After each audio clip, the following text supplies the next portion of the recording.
So at Concordia School of Pharmacy, the number one attribute that I would describe we're looking for is the ability to develop a relationship with a patient. When you think about the job as a pharmacist, you are a motivator, you're a coach, you're a teacher.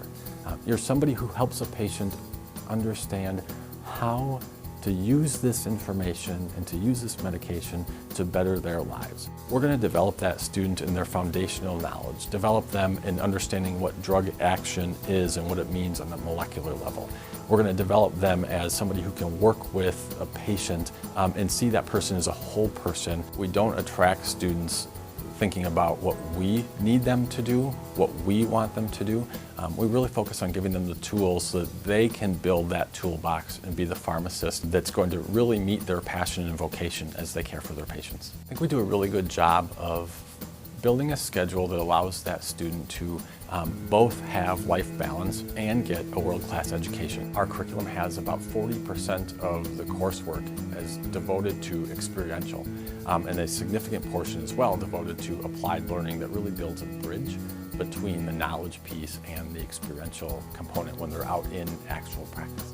Being a pharmacist to us is a vocation, right? It's a profession that is giving back to others. It's something that society has said there's a responsibility that you're embracing. We specifically focus on developing our students as servant leaders, both in specific courses and in extracurricular activities. We can't do that by teaching them for a set number of years and then sending them on their way. Developing them as difference makers means helping them know how to be lifelong learners so that as they grow and develop in their career, even past their time at Concordia, they can still make a difference for their patients. When we think about Concordia and why we want a student to pick Concordia, first and foremost, it needs to be because it's the right fit for them. Every student brings a different set of gifts, a different passion for becoming a pharmacist and making sure as we're working with them that we're really helping them learn where they're ready to be at in terms of their development. Being a healthcare provider really is the privilege to serve somebody to help better their life, and that's what it means to be a pharmacist graduating from Concordia.